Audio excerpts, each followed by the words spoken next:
panel today. I'm not sure if any of you guys have ever heard of the channel Getting a Robot, maybe? I'm one of the hosts on it. We make a lot of video essays and kind of fun videos about anime for all sorts of anime fans. But you guys are not here for me. You guys are here for our lovely guests. So without further ado, how about we bring them out?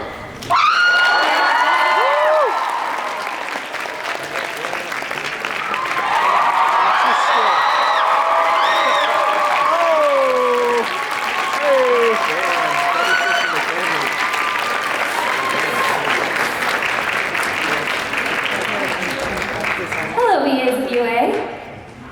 How are you guys doing? Good. I'm good. No. Hi, is this on? Oh, there. I'm good. I'm tired. This weekend has been a little chaotic, but I'm very excited for today. So how about we go down the line? Each of you guys can say your name, who you play, and why don't you give us your quirk too while you're at it? Start here or where? Yeah. Hello, I'm Josh Greeley. I play Tokoyami Fumikage, and Dark Shadow is my quirk.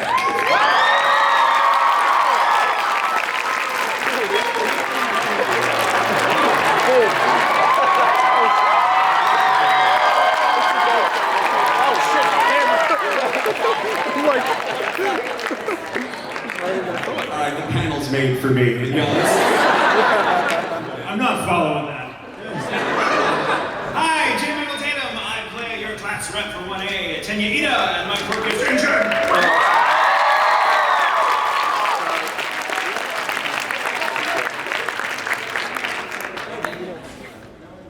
Shut up. Check. Hello. Hi, everybody. I'm Clever Chapin, and I voice Katsuki Bakugo.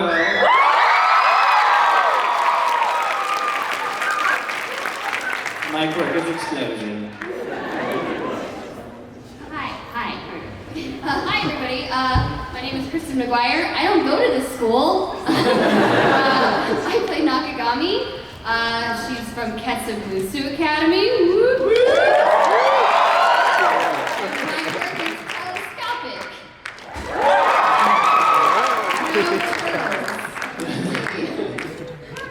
Hi everyone, my name is Justin Briner and I play Deku.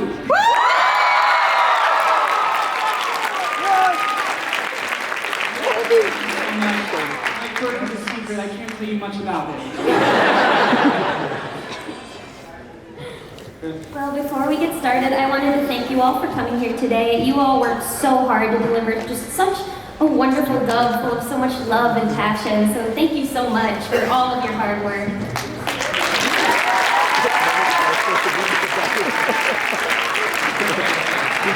So how this panel goes, I will start out asking you guys some questions. Then the last 15-20 minutes, we'll open it up to the floor. We only request keep it PG-13. I'm sorry to say, anybody who's cosplaying Mineta, you need to leave immediately. Just kidding. Alright, so for my first question, you guys have all voiced so many different characters in your careers, from characters in iconic anime to characters in video games. Each one of them has their own sort of personality, speaking patterns, nuances, and I want to know, how do you keep the ideas for voices fresh and make each one so distinct from the last? This is really for anybody to answer. We really just have a lot of voices in our heads. And this gives us an outlet for those voices. I don't really, I know it seems like we must keep a catalog of all the voices we do and keep it going, but it's really not that complicated. I just see every character I play as just me in a different story, and the voice just comes organically from that. So I don't really have to keep track. They're already in here and they know when to come out. Thankfully. I steal.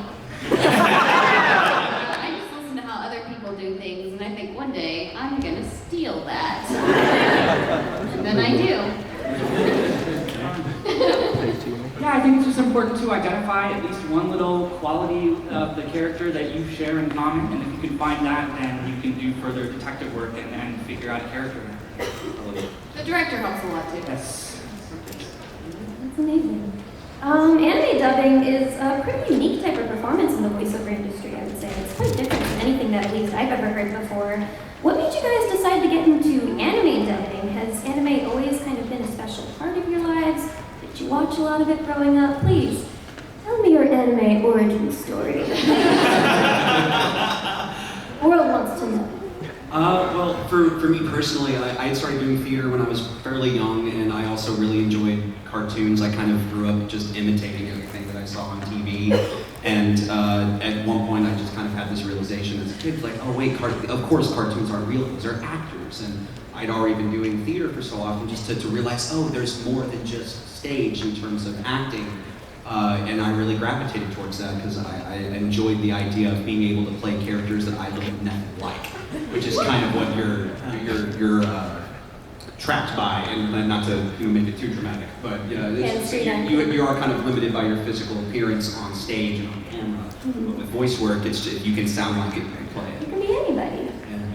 I had this very same experience, actually. I grew up on the stage, loved it, and then voice work just kind of came along. You used an interesting word. You say, what made us decide to be voice actors? I don't think any of us decided to be voice actors. We just found like, oh, you want to be a voice actor? Cool. Just appeared on set one day and it's like, you. Yeah, I just kind of go where the work is, and we find, oh, this is cool. I've been acting on stage for all my life. When some friends at Funimation were like, hey, do you want to jump in the booth and try this out? And I'd never done it before, so I was like, let's see if I can make it work. And suddenly here I am. So yeah, it's just kind of actors lead weird lives, and end up just finding ourselves in all kinds of strange places. Mm-hmm. Yeah, theater was a very important part of it for me, and I love what you said about when you're acting for on camera or on stage, you're very limited by your appearance and your age and your gender and all that, which is just kind of the reality of the business. But oh man, it's so great to get to explore your range as an actor with voice because you can do anything. They don't even care what you were wearing. I've recorded in my pajamas. And while we can't identify them, some have recorded absolutely naked. I thought we agreed you'd never talk about that again, Josh. We live in Texas, the summers get hot. Those boots have no AC. The booth get real hot. I had flip-flops on. I had studied film growing up throughout my whole life, and I came home from college one day and had a conversation with my dad. He was like, I saw this weird you want to be a film director because your whole life's been about cartoons, and I was like, crap. And so it was about that point that I kind of changed focus because I was always really interested in cartoons and had a fascination with it. So I did, even though Mr. Tatum just said otherwise, I did decide to go and become a voice actor because it was what I was interested in. And so I moved across the country down to Texas and pursued that and eventually met Chris Savitt, who heard my demo and called me in for something, and then passed on my info to those at Funimation. And Chris Savitt owns his own studio, and he passed it on to Funimation, and then Funimation hasn't let me leave. Has a bed in the studio, we've seen it. There's no bed, he just sleeps on the floor. Well, I am a nerd. I'm a professional nerd. I've always been a big anime fan. It's been a very big influence on me, and I wanted to be a comic book artist because that seemed a lot more realistic than this. And so I did theater at high school. I don't want to brag, but I was Toto in The Wizard of Oz. Guys, get good. But I was selling my comics at conventions, and I met another voice actor who also did art, and we were talking about art and acting and things like that. And he was like, yeah, we just record right here in Dallas. And I was like, I didn't realize Funimation was in Dallas. I was like, well, that's cool. Like, I watch anime. That's neat. And he was like, you should do their open auditions. And I was like, well, maybe I will. And maybe I will. And so I did this really cool thing. You guys can do it too if you want. I went to Google. I Googled how to be a voice actor for Funimation. And there was a bunch of information about it. And I read it. And then I submitted some information to Funimation, and I told them what I could do. I followed the guidelines. There were very specific guidelines. I'm like, yes, I too can follow instructions. I'm an adult. And so I followed the guidelines. I was like, this is my range, this is my experience as an actor, and I can also bark like a small dog. I really did put that in there. And I didn't hear anything for 5 months, and I was like, yeah, I don't blame you, I wouldn't hire me either. And then 5 months later, they were like, do you want to do an open audition? And I said, sure. And then I went back to Google, and I Googled voice acting. And I read up and I practiced reading out loud, which is something you guys can all do for free. And I went in and auditioned, and I've been working there also ever since. So that's me. Kristen, I have to ask, can we hear your Toto impression? Okay, here we go.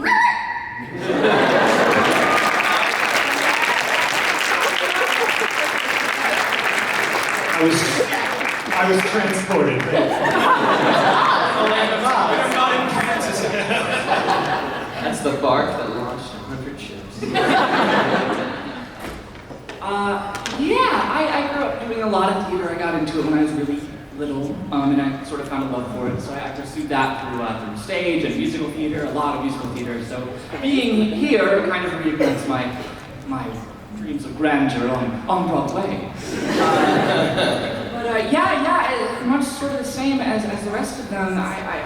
Cartoons and video games were very influential to me growing up. All those characters that were so larger than life that I get to hang around with. There was a point in my life where I had decided to move out to Texas to finish up school, and it turned out to be a pretty burgeoning voiceover hub. So some friends of mine passed my information along, and about a year and some change later, I got an audition for nothing, just to see if I was even worth the time. So, and I was a little, they said.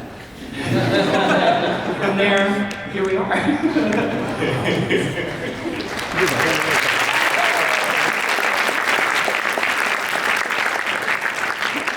Thank you. One little addition. You laugh when Kristen says that she put the chicken bark like a dog on her thing, but seriously, some people put that they can whistle on there, and that's actually like people look for that. So like you never know what little thing that you can do that other people can't. That people are like, you know what, you belong on television. I have been a dog. Yeah, great. I have whistled. Yeah. I had to stunt whistle for Justin once. That's right. I played a chicken. With me, we were those chickens. That's right. That's right.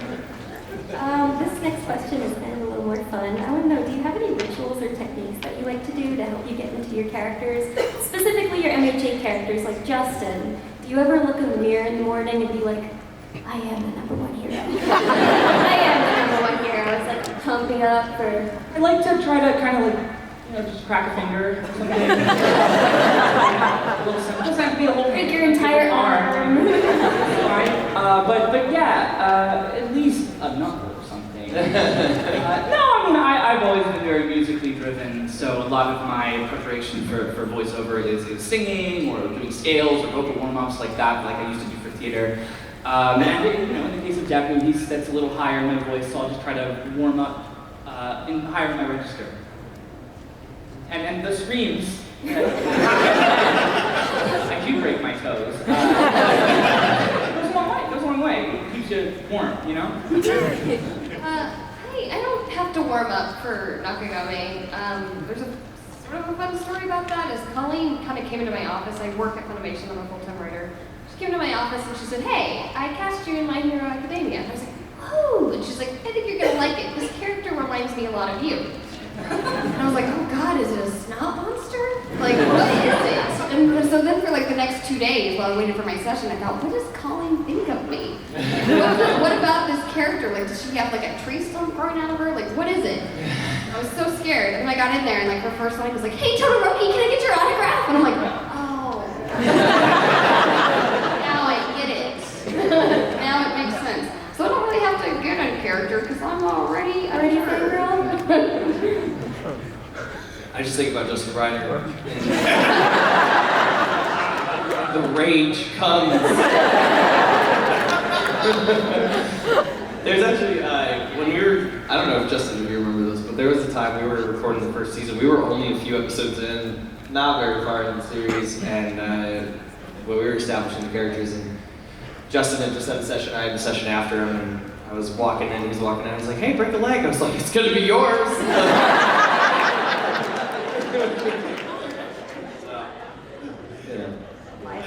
So, There's not a lot of prep work for Tenya, because I so much like him that it's kind of weird. When the auditions came down the Pike a few years ago. I was traveling, and so I had to do it in a hotel room and like in a pillow fort. Which I'm like, I'm not gonna get this. And then the colleague was like, hey, so here are the characters. Guess which one I want you to try out for. I'm like, the one with glasses that's really type A. He's like, maybe. And we go, and I mean, really all I have to do is just kind of watch the animation, which of course we preview extensively before we record. And sometimes I blush, and Colleen will be laughing. I'll be, what are you laughing at? She's like, nothing, nothing. I've just seen you do that exact thing that he's doing right now. What are you talking about? I do not do that. But I like to say that Tenya is just me in an airport. Big yikes. I'm definitely the guy that we're all traveling together, and I'm calling everyone on their phones, like, guys, why aren't you at the gate? Our plane leaves in 3 hours. So that's kind of my prep. But I'm kind of a Justin, I'm very musical as well. I'm not a singer, but music plays a huge part in, I guess, how I form those little synaptic pathways that I associate with certain characters. And so Tenya has a playlist that I've built up over the years, and I'm like, oh, cool. And so I'll listen to it. It's nice, about a 40-minute drive to the studio from where I live, so I've got plenty of time to kind of listen to music, and it kind of puts me in there. What kind of music do you think Tenya would listen to? What he would listen to? I mean, what I listen to is like a lot of weird kind of modern classical. Specifically, there's a composer I'm very fond of. Excuse me while I nerd out musically for a moment. There's a modern composer based out of Alaska named John Adams, and he's written a lot of, and he's written a lot of interesting pieces. But there's one in particular, it's very long form, it's about 20 minutes long, and it's called Fearful Symmetries, and it's really good. It's like this little chamber symphony, but it's super upbeat and fun and kind of poppy, but classical at the same time. And it just, I heard it once on the fly years ago and remembered it. I was like, that is a Tenya piece. That is absolutely him. And it is, and the piece even kind of develops until by the end it gets kind of dark and it gets light again. So there's kind of a whole little journey. Oh yeah, big Tenya energy there. So that piece of music in particular is one I'm very fond of, especially if I'm on the way to record Tenya.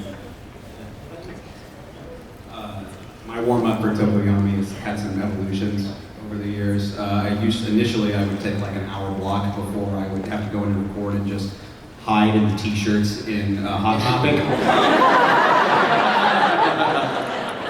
And now I'm banned from them all. After that I decided, okay, well then I go to my backyard during high noon and when I get the best shadow I can figure out and now yell at my shadow and the neighbors complain. So now I just eat birdseed. As you do. I would love to be your neighbor. He's yelling at himself. Well, thank you. To bounce off of that last question, do you have any personal favorite stories from inside the booth? Anything kind of crazy, hilarious, maybe a little embarrassing happen while you're in there?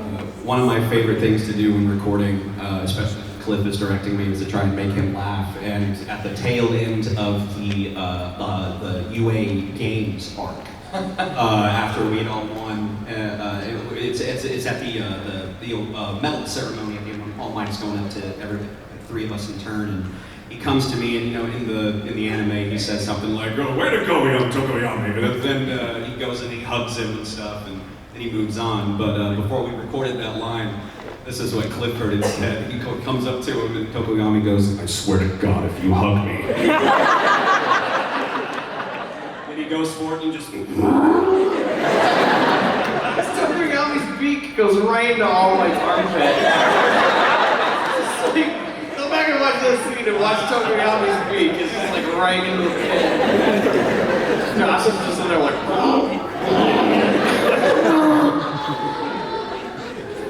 this smell is all for you.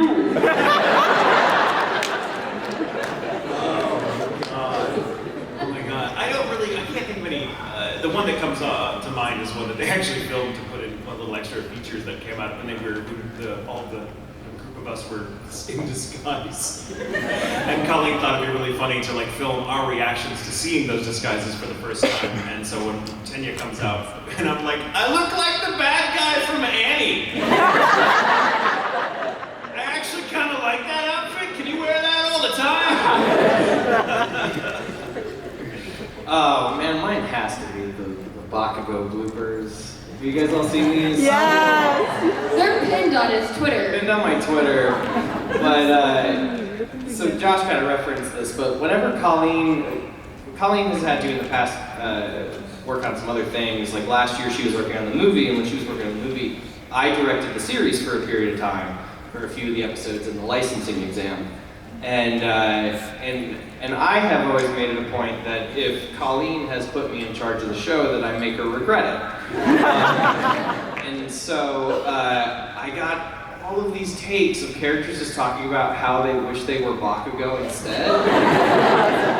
And like the first one, you can, like I said, you can see them all on my Twitter, but the first one is Todoroki getting attacked by that like school of ninjas, you know? And like the ninjas attacking and Todoroki just got this like thing to himself like, oh, if only I were Bakugo. This never happens to him. He's so cool and talented. Better than me. And David Matrango, who voices Todoroki, he does this line and then he just goes, what am I saying? He seems so hurt by it. But oh well, I mean, you know, whatever. We all know it's true, so it's fine. But the other really good one is there's definitely a scene where Justin only says Kachan. He just, Kachan, Kachan, Kachan. Kachan, Kachan, Kachan. Kachan, Kachan. And it cuts back to Sarah, the tape guy, and he just goes, I see. Those are hysterical. Those are really funny. I have to stand up for mine. So, when I was doing the licensing exam arc, I had like a 15-minute session. It wasn't very much. It doesn't take much to say no, no, no, and then sink into your body. But right after me, Tatum had to come in and record, but he only had like one line. So I received a picture on my cell phone of Tatum at the microphone, but he's very tall and I'm very short, so he's just like this. Yeah, and I did. I was like, oh, no, it's fine, guys. It's one line, let me just, you know. Power squat. It's kind of good. I get my squats in today anyway, it's great. Because I am very small. And I am a monster. This is an intervention, actually, Taylor. Could you be less tall? It's not uncommon for me to walk into the booth after somebody else and just stare up at the microphone and be like, well, this isn't gonna work. And There's my life. I'll walk in and be like, where's the microphone? Oh, there it is. Kristen was here, I see. Oh, I don't have it. Work.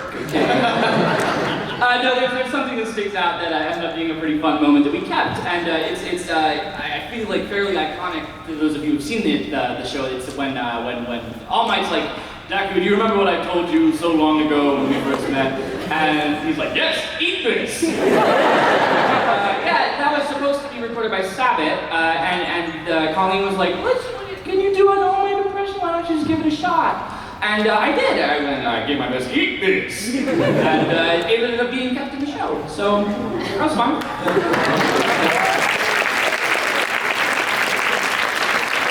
Even when you're having fun, you work. Exactly. We're professionals. Thank you so much for sharing these wonderful stories. I've learned a lot about you all today. My next question is, what are some of the biggest challenges you guys have faced while embodying these characters, like Cliff? Have you ever lost your voice? Every time.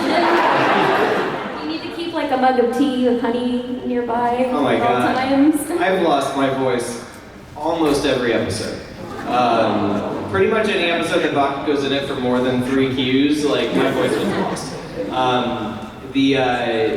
There was this one moment in the sports festival arc where they're doing the cavalry battle, right? So Kirishima's here and Ashido and Sarah, and they're all like the base and Bakugo's on top. And I had this line where, because he keeps calling everybody like names, right? He doesn't know their names, so he keeps being like, elbow guy, tape him, like whatever. But then he doesn't know Ashido's name either, so he's like, raccoon eyes, lay down a thing of acid, whatever.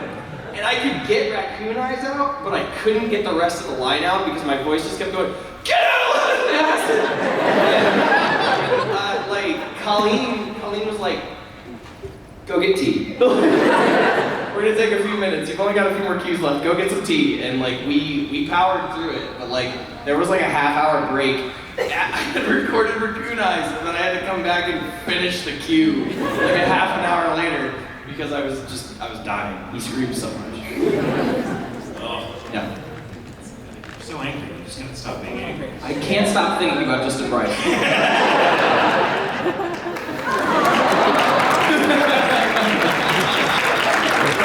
Anyone else have any big challenges? Shits.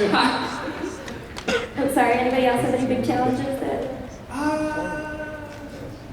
I bled for this show. Oh yeah. There's a I good won't story. say any more than that.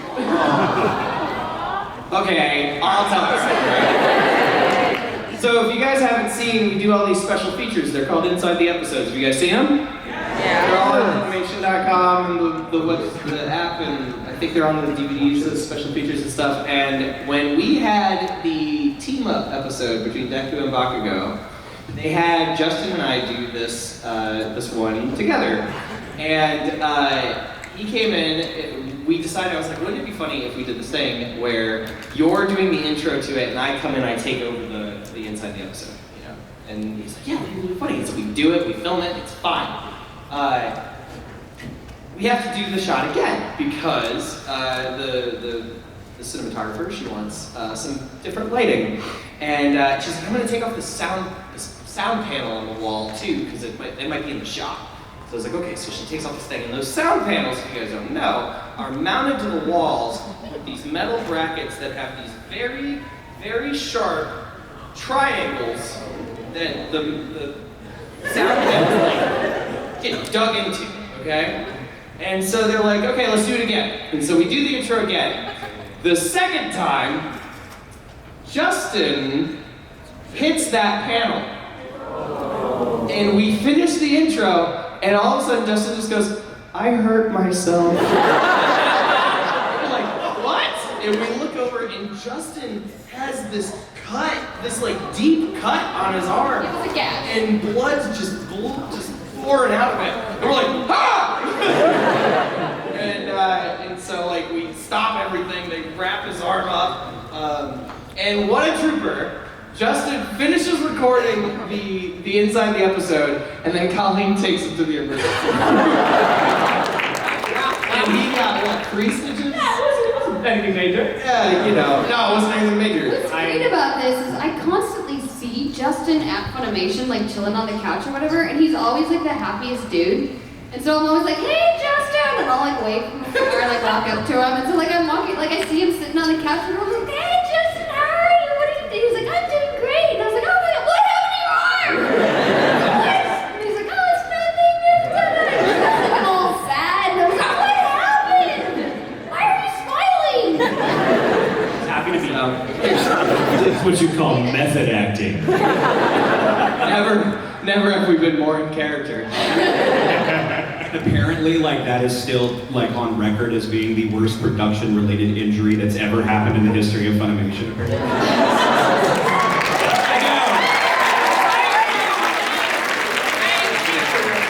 Cheers for bleeding. We did 182 days accident free. Only. Now I have one more question before we turn it over to our lovely audience, and that is, conversely, what is the most fulfilling part of embodying your characters? I have a bird head. It's just such a good show. This relates to just my character, but I think everyone could agree with me on this. Like, it is such a phenomenal show, and we all love it deeply. I mean, I know you'd expect the actors that are in the show to say that, but it's 100% genuine in this case. I mean, we all have a very deep relationship to the material, and we love it. And it's so validating to see so many people love it back. And so the best, I mean, it really is, because everything we work on as actors, we love, and we put ourselves into it, and we run up the flagpole and hope that it will get taken up, or that people will love it. And most of the time that doesn't happen, you know. You put your heart into something and just, oh, wow, here it goes. And then this one just kind of took off overnight after the first season. We were kind of like, oh, well, that didn't quite get the response we were hoping. But then season 2 came out and suddenly, yeah, here you all were, and we were like, God, Guys, what happened? Guys, there is a Santa Claus.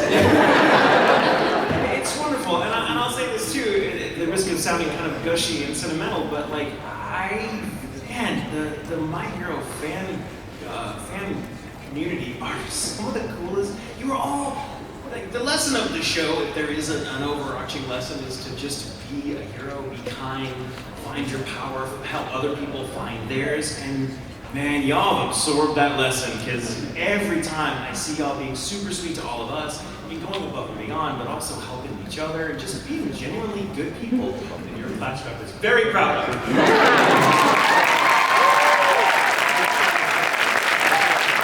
Being able to say that is the best thing about I mean, I don't know how to say anything more than that. That's it. It's like, I mean, meeting you guys and hearing all your stories and how much the show means to you guys, I feel like always, how much the show inspires you guys, and then hearing all that from you inspires me to keep pushing and doing more and, you know, give it my all. So. Yeah.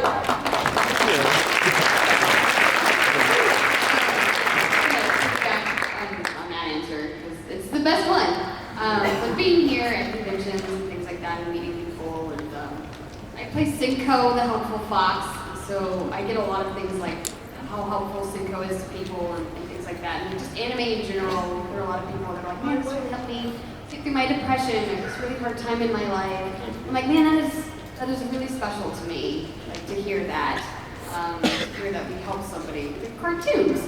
Because, you know, it's a fun job, but it's also a job that has the ability to touch a lot of people. And that's really cool. And to me, that's definitely the most fulfilling part of it.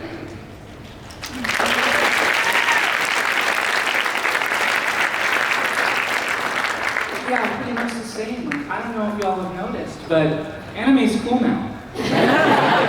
Finally! Finally! No, do it all along. And so to be a part of a show that means so many different things to so many different people is deeply humbling and inspiring. Because, like, you know, when I was growing up, and I'm sure a lot of you feel the same way, I was watching anime, but if I talked to my parents about it, their eyes would glaze over. If I talked to my friends about it, they'd be like, what is that? And now, families come to my booth and they say, we watch this show together every week, and we love it. And that is just the coolest thing to me. So I'm glad that we're all raising each other up.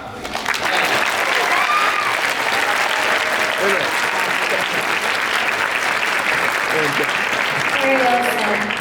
Well, we have about 15, 20 minutes, I would say, fan questions. So if you guys can line up right over, there's a microphone there. And you have to keep it neat and single file.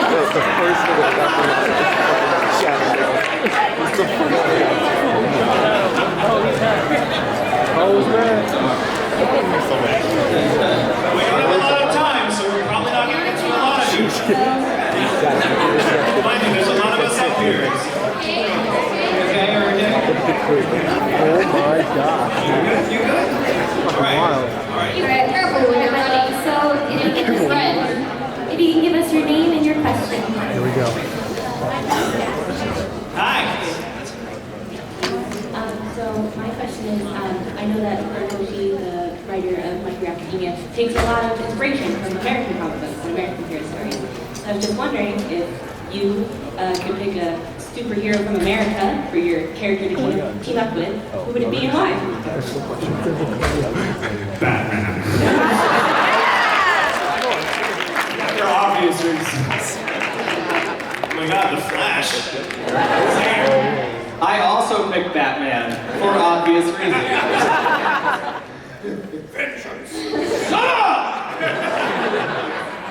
Just any of them would be great. I love them all so much. I would love to get all their autographs.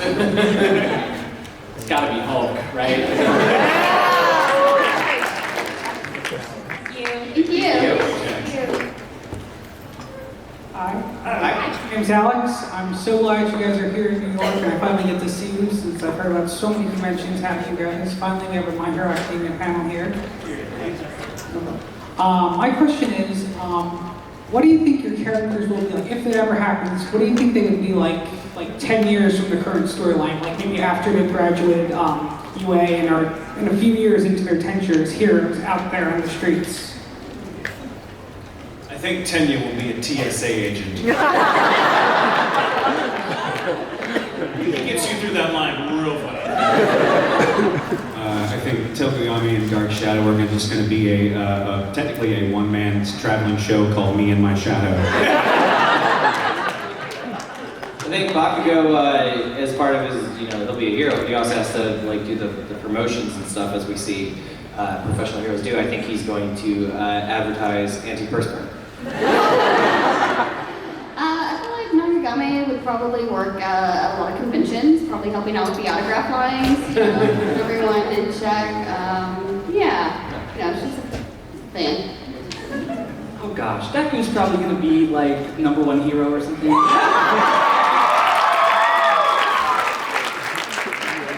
Thank you for your question. Thank you so much.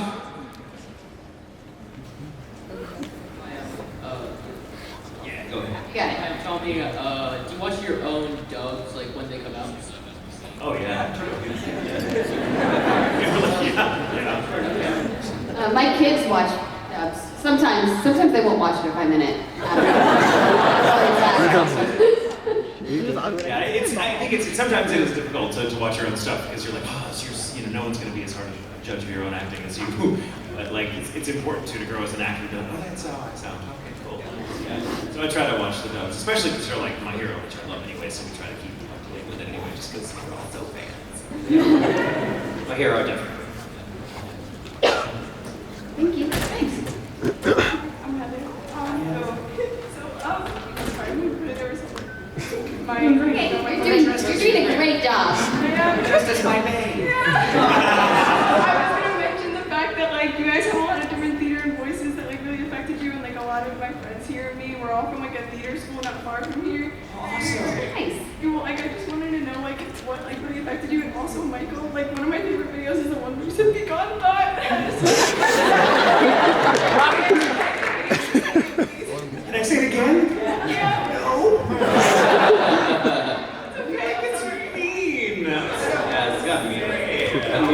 Oh, I got a better version though. Okay. I use this online a lot. Be gone, bot!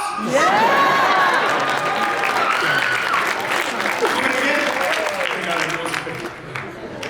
Are you ready? Be gone, bot!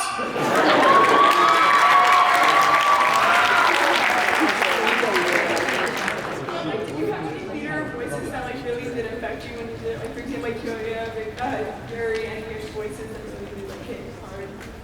Oh, like when we're Voices or actual theater, like they you guys all said theater as well. I don't know about voice. Well, I mean, the very first thing I ever did was a children's theater production of The Hobbit, and I got to be Gollum. That's the best part. You stole it from me!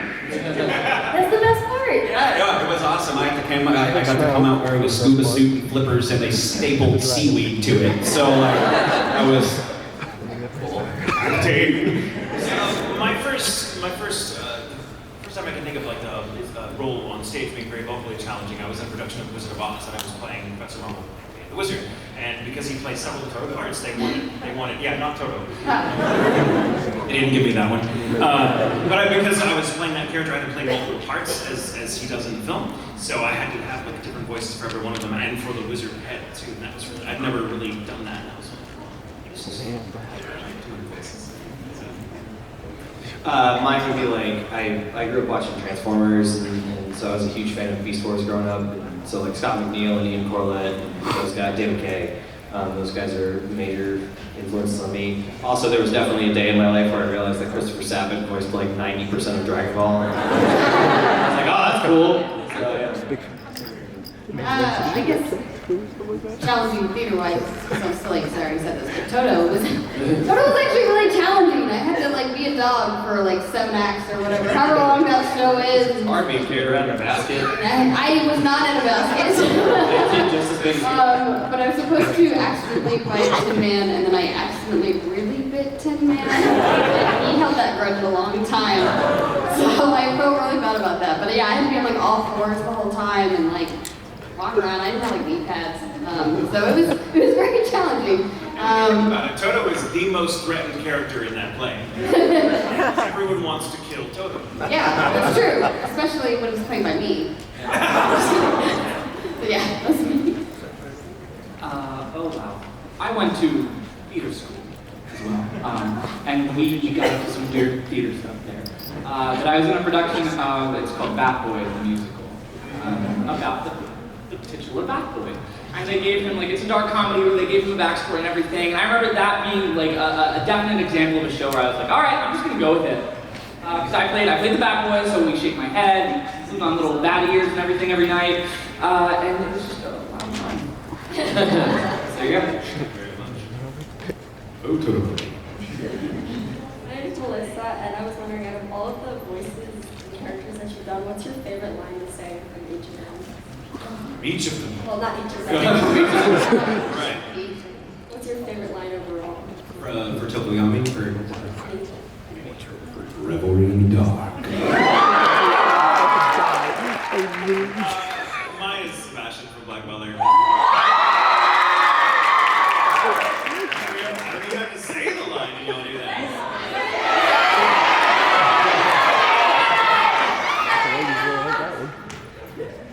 Well, after all, I'm simply one hand.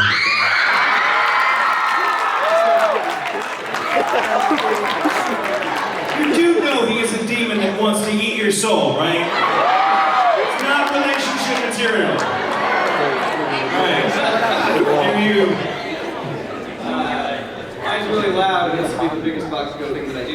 Mine is it's from versus Deku, and it's how that fight ends. Spoilers, but it's the I won't lose to you!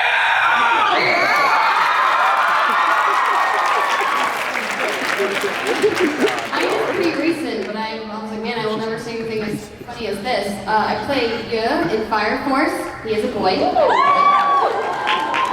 And the line is, "But sir, you just strapped a donkey head to his crotch."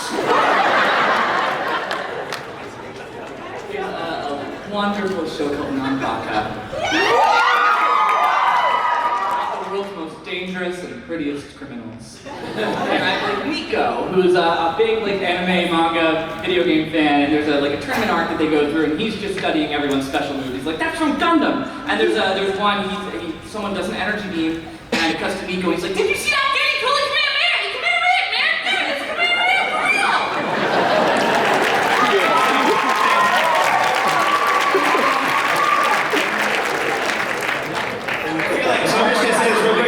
Wait. So I think this is really probably our last question because it's about time to wrap up, and I think it's really great that your shadow is going to give us the last question. So no pressure or anything. My question is,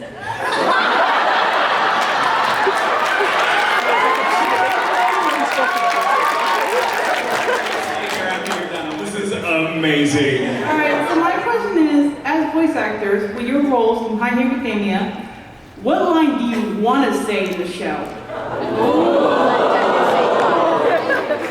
What line do you want to say?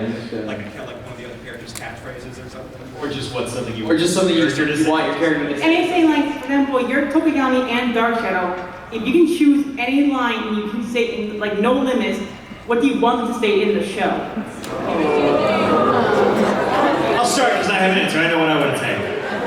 I've said it before, but I want to say it again in a new context. And I want to say, I am Ingenuine! No, really, I am this time. Okay. Man, it's too bad that Deku died, but it's cool that I'm the main character now. Alright, wow, I'm so glad I finally got Todoroki's autograph!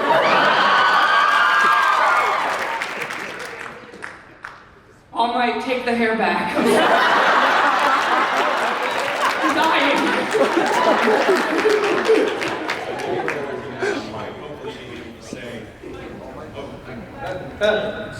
Oh, there we go. I hope to at one point be able to say, Hawks, teach us to fly.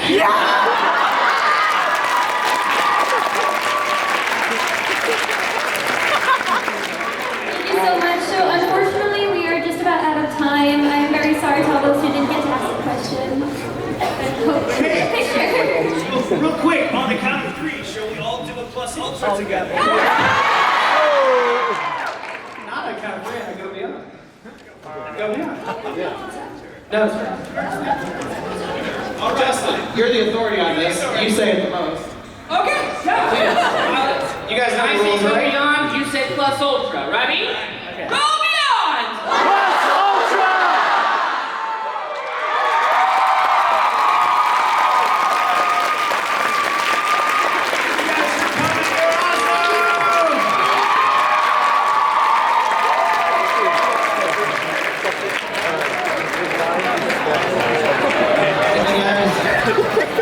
Hey folks, thank you so much for listening. Don't forget to like, subscribe, and hit the notification bell so that you don't miss our new episodes. You can follow us on Facebook, Twitter, and Instagram at Apostles of Anime, where you can keep up with us and offer new ideas for the show.